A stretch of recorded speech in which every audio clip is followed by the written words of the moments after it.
Si vous croyez que Dieu aime une personne qui n'est pas sauvée et qu'il va lui montrer sa miséricorde, eh bien, c'est d'autant plus vrai en ce qui concerne une personne qui est née de nouveau. Dieu est encore plus miséricordieux envers vous une fois que vous êtes né de nouveau. C'est ce dont nous allons parler aujourd'hui dans notre émission, La vérité de l'Évangile. Restez donc à l'écoute.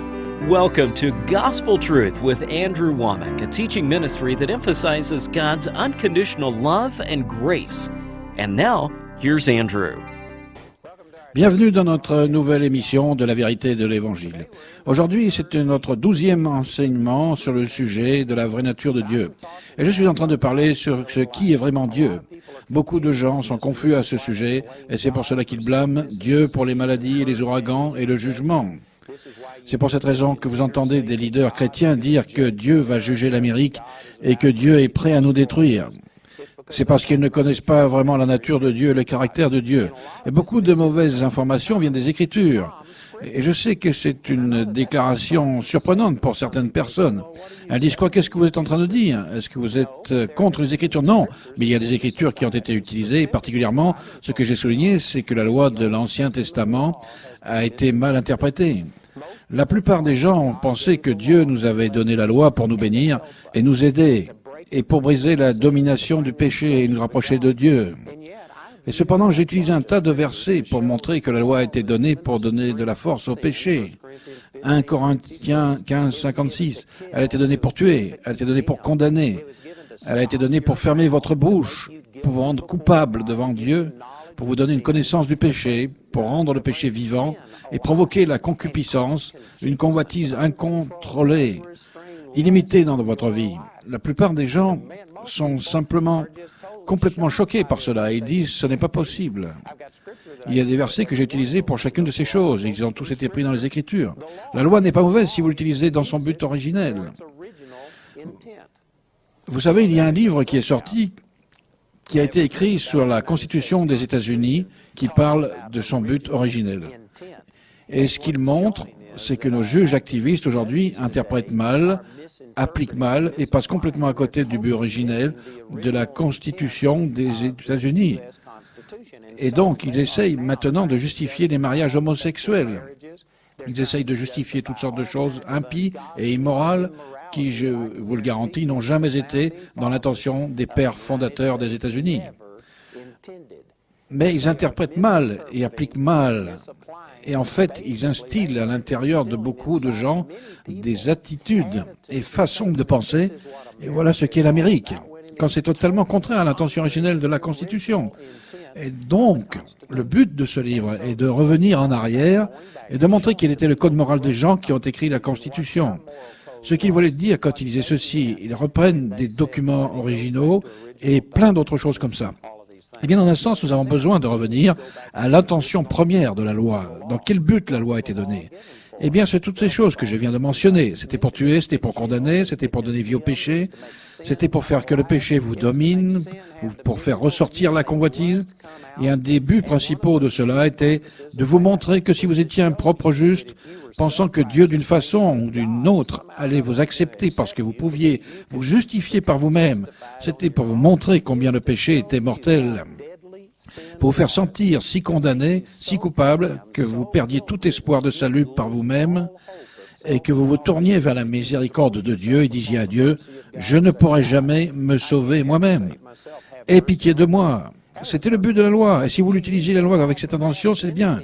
Mais si vous utilisez la loi en pensant « Oh, c'est ce que je dois faire pour que Dieu m'accepte », eh bien, vous faites un mauvais usage de la loi. J'ai déjà utilisé ces versets, mais il est dit que tout ce qui n'est pas de la foi est péché. Et si vous regardez cela dans son contexte, cela parle de la foi mise en contraste avec la loi de l'Ancien Testament qui essaye de gagner la faveur de Dieu. Et donc, en fait, cela dit que si vous utilisez la loi pour essayer de devenir juste ou accepter au travers de vos performances, en pensant que Dieu, je vais faire ça et ça, donc je m'attends à ce que tu répondes à ma prière et fasses cela, eh bien, c'est un péché. C'est une transgression de l'alliance, de la grâce sous laquelle nous vivons. Dieu a institué quelque chose. Et j'ai aussi montré beaucoup de versets tirés des Hébreux, chapitre 7, chapitre 8, chapitre 9, de Galates, chapitre 3, et d'autres endroits où la loi était seulement temporaire et pas à l'attention du croyant du Nouveau Testament. Et si vous étiez encore en train de gagner la faveur de Dieu par vos performances en faisant toutes ces choses, eh bien c'est précisément la raison pour laquelle vous n'avez pas une bonne relation avec Dieu. Vous voyez, cela donne une fausse impression de qui était Dieu. Vous avez besoin de reconnaître que la loi de l'Ancien Testament n'a pas été donnée parce que Dieu nous aimait et voulait nous montrer ce que nous avions à faire pour être acceptés par lui, mais que c'est plutôt parce que Dieu nous aimait et qu'il voulait nous montrer que nous avions tout gâché. Vous ne pourriez jamais vous sauver vous-même, et c'était pour vous faire désespérer de cette propre justice et vous faire venir à Dieu. Voilà quelques déclarations radicales. C'est ce dont nous avons déjà parlé. Je vais aller dans Romains chapitre 5 pour vous montrer certaines choses. Le livre entier des Romains traite précisément de ce même sujet. Paul montre que la justification avec Dieu, et le mot justifier juste, ma petite définition laïque, dit que c'est juste comme si je n'avais jamais péché.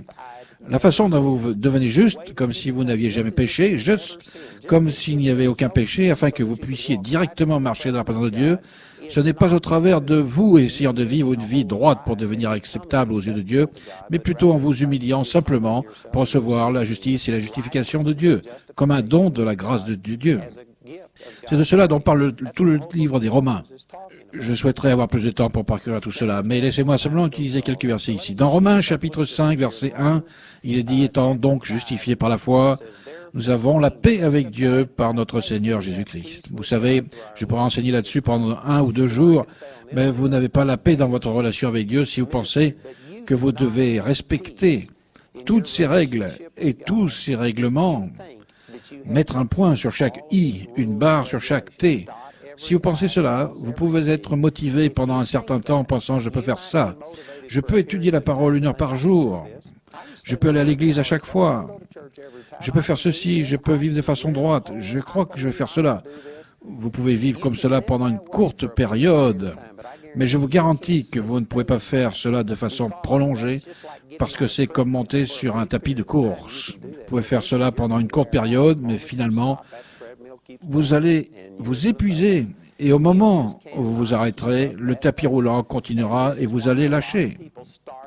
Vous ne pouvez pas tout simplement pas maintenir ce rythme. Et c'est pour cela que beaucoup de gens commencent fort, mais leurs ailes diminuent parce que tout était basé sur eux. Tout était basé sur le fait qu'ils pensaient qu'ils pouvaient gagner la faveur de Dieu. La seule façon pour être en paix avec Dieu, d'avoir une paix durable, où vous êtes à l'aise avec Dieu, où vous n'avez pas peur, vous savez, de tout gâcher. Si vous faites quelque chose de travers, Dieu ne va pas être en colère après vous. La seule façon d'arriver à cela, c'est de comprendre la justification par la foi et non par les œuvres. Vous savez, beaucoup de gens sont venus à moi. Je me rappelle à Ségoville, au Texas, un gars qui était, je ne mentionnerai pas ce qu'il était, mais c'était une chose extrême de la Pentecôte, qui croyait que vous deviez être baptisé d'une certaine façon au nom de Jésus, etc., etc. Très basé sur les œuvres. Et ce gars me parlait, et il avait des versets, et j'avais des versets. Nous faisions des allers-retours, et vous savez, cela ne nous menait nulle part. Et finalement, cela s'est résumé à cela. J'ai dit, vous savez, vous avez votre propre doctrine, j'ai la mienne. J'ai dit, avec la mienne, j'ai une parfaite paix. Je sais que Dieu m'aime. Je sais que Dieu est content de moi. Je sais que Dieu a une photo de moi dans son portefeuille. J'ai dit, non, seulement Dieu me tolère, mais il m'aime bien. Et j'ai continué à dire combien j'étais en paix avec Dieu et comment je pouvais en témoigner et comment je parlais à Dieu et que Dieu était mon meilleur ami. Et vous savez, nous avons sans intérêt débattu sur la doctrine. Il revenait à la charge avec un verset dès que j'utilisais un verset. Mais lorsque j'ai commencé à parler de ma relation personnelle avec Dieu et de la paix que j'avais avec Dieu, la bouche de ce gars tout simplement était fermée. Il a dû se taire. Il ne pouvait rien dire parce qu'il avait une doctrine. Mais vous ne pouvez pas avoir la paix avec Dieu. Vous ne pouvez pas avoir une relation avec le Seigneur si vous croyez que c'est un Dieu qui vous demande de faire cela et cela et cela.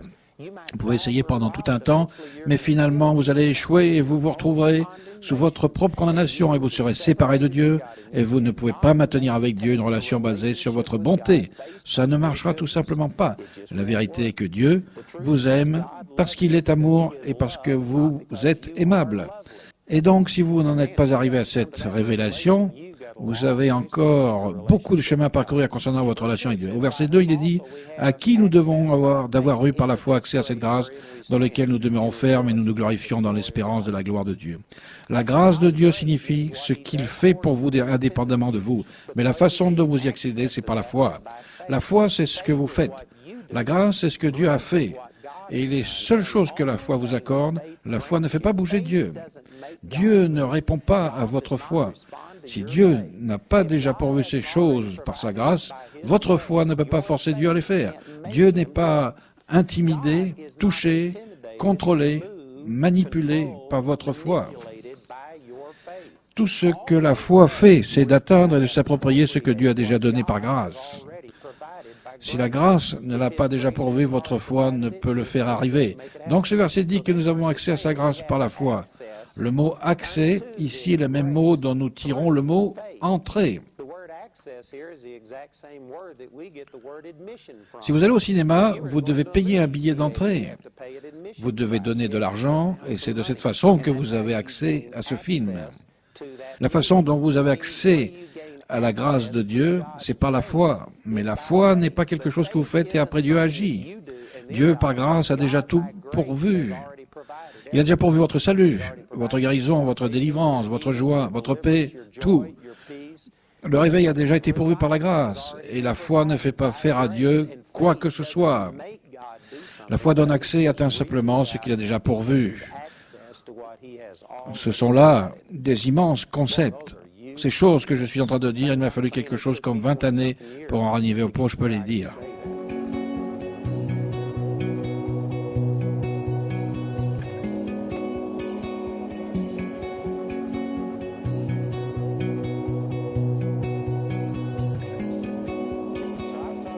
Donc je parlais des Romains chapitre 5, versets 1 et 2 qui disent que c'est seulement au travers de la justification par la foi que nous pouvons être en paix avec Dieu.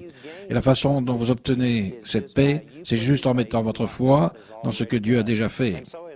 Et donc, dans les versets suivants de Romains chapitre 5, c'est ce dont il est parlé. Il dit qu'à cause de cela, nous avons une telle confiance que nous nous réjouissons pas seulement quand tout va bien, mais même lorsque les choses vont mal, il peut se réjouir à cause de l'amour inconditionnel de Dieu. Et plus bas, dans Romains chapitre 5, verset 8, je prends ce verset parce que c'est un verset souvent utilisé. Nous sortons ce verset de son contexte pour expliquer un point, et le point qui est fait est vrai, mais c'est encore plus puissant si vous le prenez dans son contexte. Le point qui a été fait au verset 3 dit « Nous nous glorifions même des afflictions ». Et il dit comment Dieu, à cause de son amour inconditionnel, même si vous êtes au beau milieu du stress et des preuves et de toutes ces choses, Dieu nous aime toujours. Et puis au verset 8, il dit « Mais Dieu prouve son amour envers nous, en ce que, lorsque nous étions encore des pécheurs, Christ est mort pour nous. » Et nous allons sortir ce verset de son contexte et dire que Dieu aime le pécheur, et c'est vrai. Mais Dieu, son amour envers nous, en ce que lorsque nous étions encore des pécheurs, Christ est mort pour nous. Il n'a pas attendu que nous menions une vie droite pour que nous soyons un peu plus sérieux pour répondre et nous aider pour le reste. Non, alors que nous étions encore en rébellion contre Dieu, il nous a aimés et a prouvé son amour envers nous. Et toutes ces déclarations sont vraies, mais l'accent n'est pas mis sur le verset 8. Laissez-moi relire cela et le mettre dans son contexte. Le verset 8 dit « Mais Dieu prouve son amour envers nous, en ce que lorsque nous étions encore des pécheurs, Christ est mort pour nous. À plus forte donc raison, maintenant que nous sommes justifiés par son sang, serons-nous sauvés par lui de la colère. » En fait, il attire notre attention sur le verset 9. Il utilise juste le verset 8 comme tremplin pour aller au point principal. Ce qu'il dit, c'est que si Dieu nous a aimés pendant que nous étions pécheurs, au point de mourir pour nous, il nous aime d'autant plus maintenant que nous sommes nés de nouveau. C'est le point qu'il souligne. Il dit que si vous avez pu accepter que Dieu a prouvé son amour envers nous, et qu'alors que vous étiez encore un pécheur, et il est mort pour vous, d'autant plus maintenant que vous êtes nés de nouveau, devriez-vous accepter l'amour de Dieu. Mais saviez-vous que pratiquement parlant, la plupart des chrétiens croient que c'est beaucoup moins?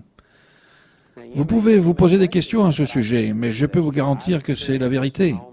J'en ai fait l'expérience dans ma vie personnelle, j'ai parlé des milliers et des milliers de gens. La plupart des gens pensent que Dieu est miséricordieux envers quelqu'un qui est perdu, mais que cette personne naisse de nouveau, et Dieu commence à serrer la vis, à augmenter le nombre de règles.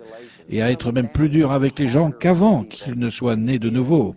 Et pourtant, c'est exactement le contraire de ce que ces versets disent. Regardez une nouvelle fois ceci dans Romains 5, 8. Mais Dieu prouve son amour envers nous en ce que, lorsque nous étions encore des pécheurs, Christ est mort pour nous. À plus forte raison donc maintenant que nous justifiés par son sang, serons-nous sauvés par lui de la colère. Et puis verset 10, il met ces deux pensées dans un seul verset. Il est dit, car lorsque nous étions ennemis, nous étions réconciliés avec Dieu par la mort de son Fils.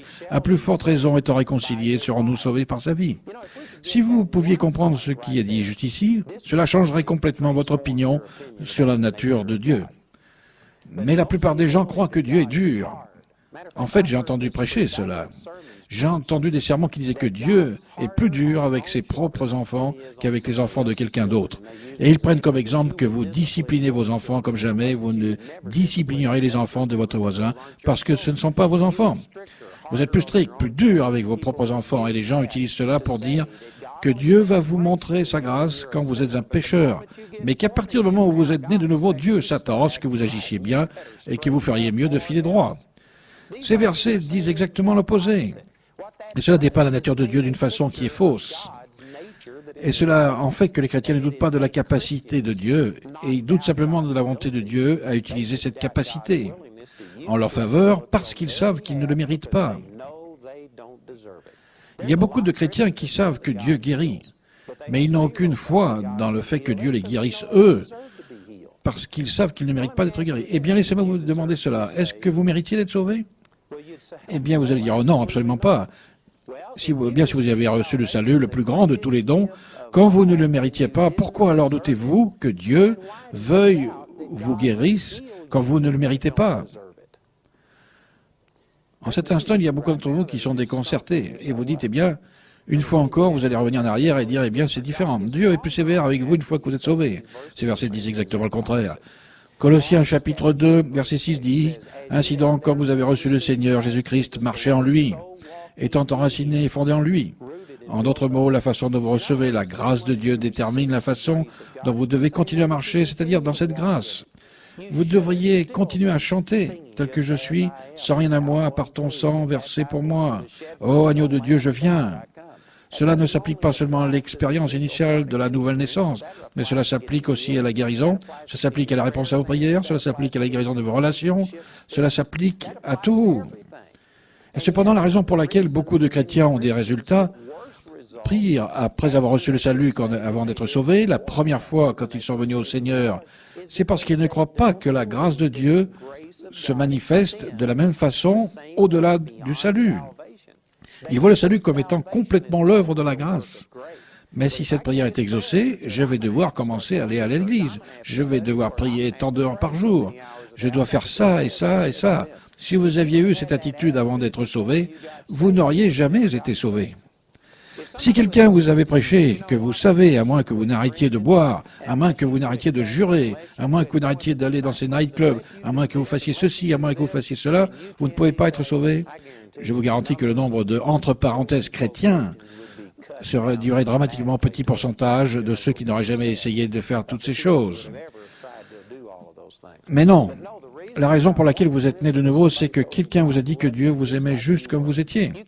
Vous auriez pu commettre l'adultère le jour d'avant et être né de nouveau avec un acte tout récent d'adultère dans votre vie, parce que c'était la grâce de Dieu et non pas vos actes. Mais laissez une personne essayer d'être guérie du cancer alors qu'elle a commis l'adultère, et je vous garantis que la plupart des chrétiens présents diraient « ce n'est pas possible ». Dieu ne vous guérira jamais. Ça ne fonctionne pas selon les mêmes règles, c'est inconsistant, c'est contre ce que la Bible enseigne, c'est vraiment une déclaration très forte. Laissez-moi vous demander ceci.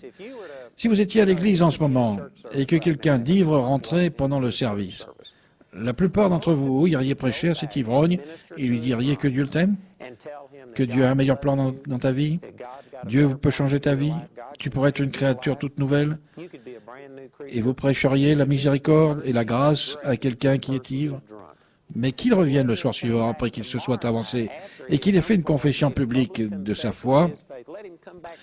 qu'il renivre le soir suivant. Eh bien, vous savez-vous que beaucoup de gens qui lui auraient prêché la miséricorde et la grâce, s'il était perdu, retourneraient vers lui et diraient « Hey, tu es chrétien maintenant, et maintenant tu es censé vivre à un autre niveau.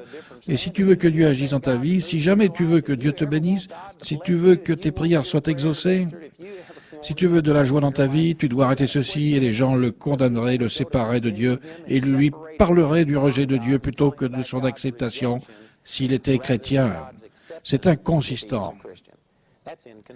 Et pourtant, cela se passe jour après jour dans les églises aujourd'hui. Parce que les gens essayent de mélanger cette loi de l'Ancien Testament et la grâce. Ils comprennent que nous pouvons naître de nouveau seulement par la grâce de Dieu. Mais ils pensent que vous devez mener une vie droite si vous voulez que Dieu vous utilise. Vous savez, j'ai déjà dit certaines de ces choses. J'expliquerai cela davantage à la fin de cette série, mais la sainteté est toujours importante. Pas parce qu'elle change le cœur de Dieu envers vous, mais parce qu'elle va changer votre cœur envers Dieu. Je ne vous dis pas de vivre dans le péché. Je ne vous dis pas de ne pas aller à l'église. Je ne vous dis pas de ne pas lire votre Bible. Je ne vous dis pas de ne pas vivre une vie selon Dieu. Mais je vous dis que Dieu ne vous aime pas ou n'agit pas dans votre vie proportionnellement à vos performances. Vos performances changent votre cœur envers Dieu, mais pas le cœur de Dieu envers vous. Dieu a mis toutes ces choses à votre disposition par la grâce. Ce n'est pas basé sur votre bonté, mais vous devez, vous, agir correctement, ou les gens vont voir si vous les volez et mentez, et même des choses comme ça, il y aura des conséquences. Satan va venir, et selon Romains chapitre 6, verset 16, si vous cédez au diable, il viendra et profitera de vous. Vous deviendrez l'esclave de celui à qui vous cédez. Donc si vous donnez à Satan un accès à votre vie, il mangera votre repas et fera éclater le sac. Vous ne voulez pas laisser Satan d'accès à votre vie. Donc autant que vous le pouvez, vivez saintement. Mais si vous pensez que votre sainteté va vous donner accès auprès de Dieu, vous êtes à côté de la plaque. La foi est la seule chose qui peut donner accès à la grâce de Dieu. De la même façon que vous êtes venu au Seigneur et êtes né de nouveau, sans aucune bonté à votre crédit, vous n'aviez pas jeûné, ni prié, ni étudié la parole, ni étiez allé à l'église, ni n'aviez donné vos dîmes, et vous ne viviez pas selon Dieu, vous viviez dans le péché, étiez en rébellion contre Dieu, et cependant vous avez reçu le plus grand miracle qui puisse exister, parce que vous avez mis votre foi en un sauveur. C'est de la même façon que vous êtes supposé recevoir votre guérison, votre délivrance, votre joie, votre paix. Toutes les autres choses viennent exactement de la même façon, en mettant la foi dans un sauveur et non la foi en vous-même. La loi attire votre attention sur vos actions. La grâce attire votre attention sur ce que Jésus a fait pour vous. Si vous êtes quelqu'un qui dit que vous savez que Dieu peut tout faire, mais que vous doutiez qu'il le fera pour vous, vous êtes quelqu'un qui vivait sous la loi. Vous êtes encore en train de traiter avec Dieu et croyez que Dieu traite avec vous sur la base de vos performances et vous devez changer cela. Vous avez mal compris certaines choses.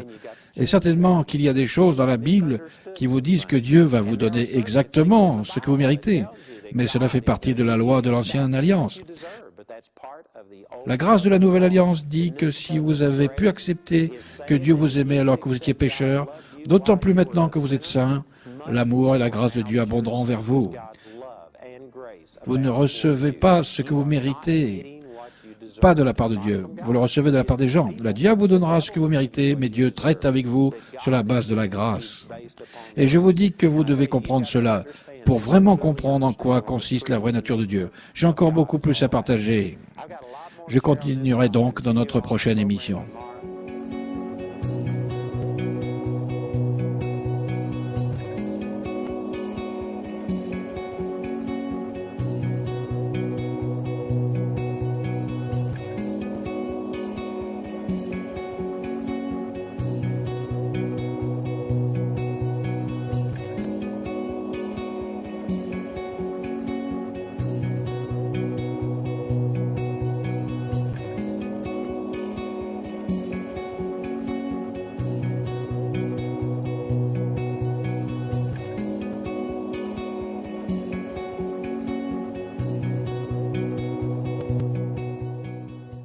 Pour rendre le péché vivant et provoquer la concupiscence, une convoitise incontrôlée, illimitée dans votre vie.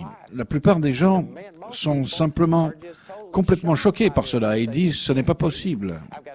Il y a des versets que j'ai utilisés pour chacune de ces choses. Ils ont tous été pris dans les Écritures. La loi n'est pas mauvaise si vous l'utilisez dans son but originel. Vous savez, il y a un livre qui est sorti, qui a été écrit sur la Constitution des États-Unis, qui parle de son but originel. Et ce qu'il montre, c'est que nos juges activistes aujourd'hui, si vous croyez que Dieu aime une personne qui n'est pas sauvée et qu'il va lui montrer sa miséricorde, eh bien, c'est d'autant plus vrai en ce qui concerne une personne qui est née de nouveau. Dieu est encore plus miséricordieux envers vous une fois que vous êtes né de nouveau. C'est ce dont nous allons parler aujourd'hui dans notre émission, La vérité de l'Évangile. Restez donc à l'écoute. Welcome to Gospel Truth with Andrew Womack, a teaching ministry that emphasizes God's unconditional love and grace. And now, here's Andrew. Bienvenue dans notre nouvelle émission de La vérité de l'Évangile. Aujourd'hui, c'est notre interprète mal, applique mal et passe complètement à côté du but originel de la Constitution des États-Unis. Et donc, ils essayent maintenant de justifier les mariages homosexuels. Ils essayent de justifier toutes sortes de choses impies et immorales qui, je vous le garantis, n'ont jamais été dans l'intention des pères fondateurs des États-Unis. Mais ils interprètent mal et appliquent mal. Et en fait, ils instillent à l'intérieur de beaucoup de gens des attitudes et façons de penser. Non, mais il y a des écritures qui ont été utilisées, particulièrement, ce que j'ai souligné, c'est que la loi de l'Ancien Testament a été mal interprétée. La plupart des gens ont pensé que Dieu nous avait donné la loi pour nous bénir et nous aider, et pour briser la domination du péché et nous rapprocher de Dieu. Et cependant, j'ai utilisé un tas de versets pour montrer que la loi a été donnée pour donner de la force au péché. 1 Corinthiens 15, 56. Elle a été donnée pour tuer, elle a été donnée pour condamner, elle a été donnée pour fermer votre bouche, pour vous rendre coupable devant Dieu, pour vous donner une connaissance du péché. 12e enseignement sur le sujet de la vraie nature de Dieu. Et je suis en train de parler sur ce qui est vraiment Dieu. Beaucoup de gens sont confus à ce sujet, et c'est pour cela qu'ils blâment Dieu pour les maladies, les ouragans et le jugement. C'est pour cette raison que vous entendez des leaders chrétiens dire que Dieu va juger l'Amérique et que Dieu est prêt à nous détruire. C'est parce qu'ils ne connaissent pas vraiment la nature de Dieu, le caractère de Dieu. Et beaucoup de mauvaises informations viennent des Écritures. Et je sais que c'est une déclaration surprenante pour certaines personnes. Elles disent quoi? Qu'est-ce que vous êtes en train de dire? Est-ce que vous êtes contre les Écritures?